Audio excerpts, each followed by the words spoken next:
बिहार में चुनाव आयोग की चोरी पकड़ी गई है। ये दावा विपक्ष लगातार कर रहा है, संसद से लेकर और सड़क तक। बिहार में बवाल मचा हुआ है और राजनीतिक विपक्षी जो पार्टियां हैं वो चुनाव का बहिष्कार करने की धमकी तक दे रही हैं। तेजस्वी यादव ने कह दिया है कि अगर बहिष्कार की बात हुई, अगर चुनाव आयोग नहीं सुधरा तो वो बहिष्कार चुनाव करेंगे और इसके लिए वो कांग्रेस और अपने महागठबंधन दलों से बात करेंगे। इससे पहले तेजस्वी यादव ने देश के 13 बड़े विपक्षी नेताओं को लेटर लिखा था, जिसमें अखिलेश यादव, राहुल गांधी, मल्लिकार्जुन खड़गे, सीपीआईएम, उसके बाद से आपकी चंद्रबाबू नायडू को भी उन्होंने खत लिखा था, उसके बाद से ममता बनर्जी को भी खत लिखा था। तमाम बड़े लीडर थे जिनको खत लिखा और ये कहा था कि आप इसका विरोध करें। विरोध किसका करें? एसआईआर का, स्पेशल इंटेंसिव रिवीजन, यानी कि विशेष गहन पुनरीक्षण जो हो रहा है मतदाता सूची का, उसका। अब सवाल ये है कि अगर उसी मतदाता सूची में अगर खोट है तो फिर चुनाव आयोग ने लोकसभा का चुनाव क्यों कराया? ये 2003 में अंतिम बार एसआईआर हुआ था। 2003 के बाद से 2005 में विधानसभा का चुनाव हुआ, 2009-10 में विधानसभा का चुनाव हुआ, 2015 में विधानसभा का चुनाव हुआ, 2020 में विधानसभा का चुनाव हुआ। तो इसके बीच 3 लोकसभा के चुनाव हुए, 9, 14 और 19 और 24, 5। अब ये बताइए कि जब क्या उसी वोटर लिस्ट पे चुनाव हुए? ये विपक्ष पूछ रहा है। तब किसको फायदा पहुंचा था? विपक्ष ये सवाल उठा रहा है चुनाव आयोग से कि आपको इतनी जल्दी क्या थी कि आप 1 महीने में एसआईआर कर रहे हैं और उसी वोटर लिस्ट पर आपने 10 चुनाव करा दिए, यानी कि आपने चुनाव में निष्पक्षता नहीं बरती। अगर आज वो फर्जी वोटर हैं तो तब क्या फर्जी वोटर वो नहीं थे? चुनाव आयोग ये कह रहा है कि एसआईआर के माध्यम से हमने 98 पॉइंट समथिंग, मतलब 98% लोगों का फॉर्म जमा कर लिया है। बचे खुचे 2% लोग हैं, उनसे अभी उनका फॉर्म जमा नहीं हुआ है। अब एक चुनाव आयोग ने कहा है कि अगर जिनका 52 लाख, चुनाव आयोग के आंकड़ों के मुताबिक 52 लाख लोग ऐसे हैं जो इस वोटर लिस्ट से बाहर किए जाएंगे, उसके लिए उन्होंने कहा है कि इनमें 18 लाख की डेथ हो चुकी है, 11 लोगों का पता नहीं, 11,000 समथिंग लोगों का पता नहीं है, और बहुत सारे लाखों लोग ऐसे हैं जो डिबल वो मतदाता सूची है दूसरे राज्यों में भी, यहाँ भी। तो क्या इन पिछले 10 चुनावों में वो नहीं थे? चुनाव आयोग सवालों से बच रहा है और सर जमीन में गाड़ लेने से मुद्दे सॉल्व नहीं होंगे। चुनाव आयोग को जवाब देना होगा। राहुल गांधी लगातार कर रहे हैं कि हमने कर्नाटक में चोरी पकड़ी है और पुख्ता चोरी पकड़ी है और 100% चोरी पकड़ी है, और अगर लगता है चुनाव आयोग के कि वो बच जाएगा तो वो मुगालते में न रहे। राहुल गांधी ने भी संसद से सीधे धमकी दी है चुनाव आयोग को। राहुल गांधी, कांग्रेस पार्टी ने महाराष्ट्र के चुनाव में भी ये कहा है कि 100% फीसदी है कि महाराष्ट्र के चुनाव में भी छेड़छाड़ हुई है। महाराष्ट्र के चुनाव में वोटर कैसे बढ़ गए? आप यहाँ बिहार की बात में, बिहार जब आता है तो यहाँ वोटर जो 18 साल से ऊपर हैं, जो अभी तक नहीं बढ़े थे, उनको जोड़ना चाहिए, तो आप वोटर को घटा रहे हैं। तेजस्वी यादव लगातार कह रहे हैं कि वोट का राज छोट का राज होता है। लालू जी कहते हैं वोट का राज मतलब छोट का राज। कि आपने जो है समय हमको दिया है अपने पक्ष को रखने का, अच्छा होता कि एसआईआर के विषय में सभी दल को जो है एक एक बार इस लोकतंत्र के मंदिर में लोकतंत्र को बचाने के लिए अपनी बात को रखने का मौका मिलता था। संविधान में हम सब लोगों को ये अधिकार मिला है कि जो भी व्यक्ति 18 साल का अगर हो जाए तो उसको 1 वोट देने का अधिकार है, चाहे कितना अमीर से अमीर व्यक्ति हो या शक्तिशाली व्यक्ति हो या अंतिम पैदान पे खड़ा हमारा व्यक्ति हो। इस संविधान ने सबको इक्वल पावर दिया है, समान अधिकार दिया है। और आप जानते हैं महोदय कि हमारे एसआईआर जो प्रक्रिया हो रही है, हमको इसका विरोध नहीं है, एसआईआर का विरोध नहीं करते, लेकिन जो प्रक्रिया, जो पारदर्शिता होनी चाहिए, ईमानदारी से निष्पक्ष होकर के चुनाव आयोग को काम करना चाहिए था, वो ये काम नहीं कर रही। इसका हम इस सदन में हम खंडन करते हैं और ये सच्चाई है महोदय। मतलब चुनाव आयोग का ये कहना है कि हम जो है कंप्लेंट मिला कि बाहरी वोटर आ गए हैं या बाहर के अंदर आ गए हैं, ये उनके न्यूज़ के सूत्रों से मिला। शर्म की बात है कि अभी भी इतना बड़ा ड्राइव एसआईआर का चल रहा है और इलेक्शन कमिश्नर अब तक जो है प्रेस कॉन्फ्रेंस करके अपने पक्ष को नहीं रखे हैं और सूत्रों से खबर मिलती रही है। वो इसलिए कह रहे हैं कि किसी भी परिस्थिति में वोट एक ऐसा हथियार होता है आम जनता का, चाहे वो गरीब हो चाहे अमीर हो, उसकी कीमत सेम होती है।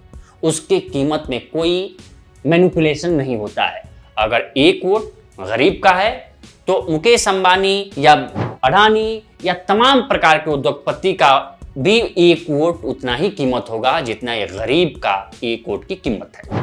इसीलिए लगातार बार बार तेजस्वी यादव ये कह रहे हैं कि वोट का राज छोट का राज। तेजस्वी यादव ने विधानसभा में भी, बिहार विधानसभा में भी इस मुद्दे को उठाया कि जो भी पार्टियां हैं जो इसके खिलाफ हैं वो एक साथ आए। उन्होंने नीतीश कुमार से भी कहा कि अगर आप ये गलत था तो इसका मतलब कि आप 3-4 बार मुख्यमंत्री रहे, गलत तरीके से चुन के आए आप, इसका जिम्मेदार चुनाव आयोग है। फिर चुनाव क्यों गलत तरीके से कराए गए, क्यों नहीं पहले छाटे गए, अब क्यों छाट रहे हैं? दूसरी दिक्कत यह आ रही है कि कहा यह जा रहा है कि एक स्ट्रैटेजी ली गई है। चुनाव आयोग ने कहा कि भाई दिक्कत क्यों है, अगर कोई सही भी बात है, अगर चुनाव आयोग कह रहा है कि अगर 18 लाख लोग डेथ हो गई है तो उनको हम वोटर लिस्ट से निकाल दे रहे हैं। उन्होंने कहा कि इतने लाख लोग मिले नहीं अपने पते पर, उनको निकाल दे रहे हैं। ये भी बात सही है, लेकिन सवाल चुनाव आयोग से फिर वही किया जाएगा कि फिर अगर वो नहीं है, अगर वोटर लिस्ट में उनका नाम है तो वो चुनाव तो वोट तो करेंगे नहीं, कैसे कर सकते हैं? अगर आपको डर है चुनाव आयोग को कि नहीं वोट डालेंगे तो इसका मतलब कि फर्जी वोट डालेंगे और चुनाव आयोग कुछ नहीं कर पा रहा। चुनाव आयोग क्या वो फर्जी वोट डालने आ रहे हैं लोग? चुनाव आयोग इसका जवाब कैसे देगा? क्या चुनाव आयोग के पास जवाब है? चुनाव आयोग को तो जवाब देना ही होगा। चुनाव आयोग को इसलिए जवाब देना होगा कि उसकी व्यवस्थाएं कैसी हैं कि कैसे कोई फर्जी वोट डाल देगा। मान लीजिए कि जिन 52 लाख वोटरों को आपने निकाला है, अलग अलग एक्सक्यूज देके 18 लाख लोगों को कहा कि उनकी डेथ हो गई है, क्या वो डेथ होने वाले लोग वोटर लिस्ट में अगर नाम भी है तो क्या वो वोट डालने आ पाएंगे?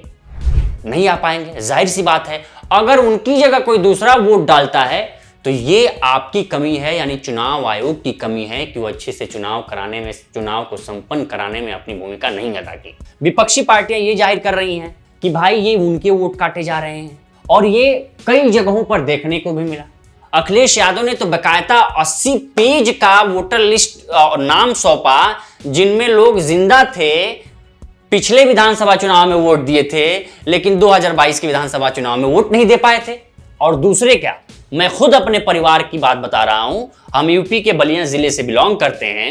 वहां हमारे माताजी का वोटर लिस्ट में नाम गायब हो गया, जबकि माताजी लोकसभा चुनाव में वोट दे चुकी थी, इससे पहले वाले विधानसभा चुनाव में वोट दे चुकी थी, लेकिन इस बार के वो चुनाव में वोट नहीं दे पाई क्योंकि इस बार के चुनाव वोटर लिस्ट में उनका नाम ही नहीं था।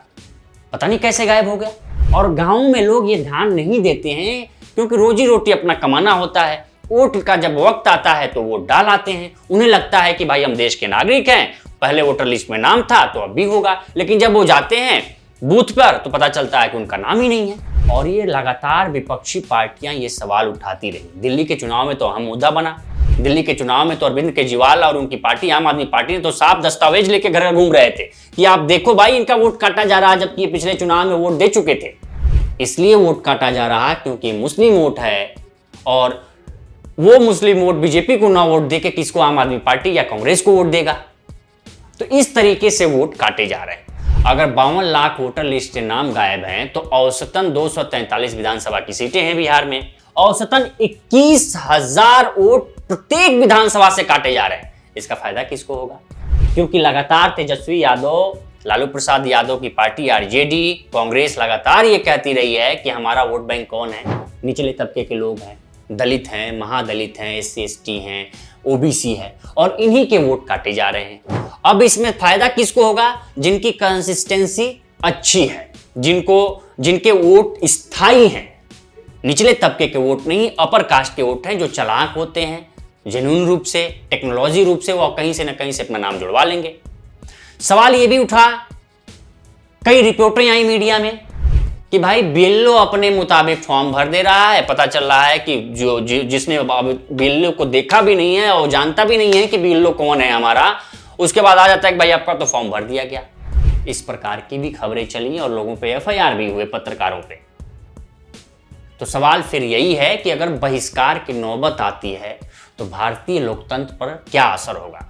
दूसरी बात यह है कि क्या अगर विपक्षी पार्टियां अगर इस चुनाव का बहिष्कार करती हैं तो क्या चुनाव होगा या नहीं होगा, यह भी है।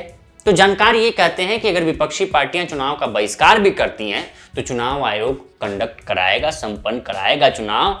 जिसको लड़ना है वो लड़े, जिसको नहीं लड़ना है मत लड़े। उससे चुनाव रुकने ना रुकने का कोई मुद्दा नहीं है, क्योंकि चुनाव आयोग अपने समय से अनुसार कराएगा।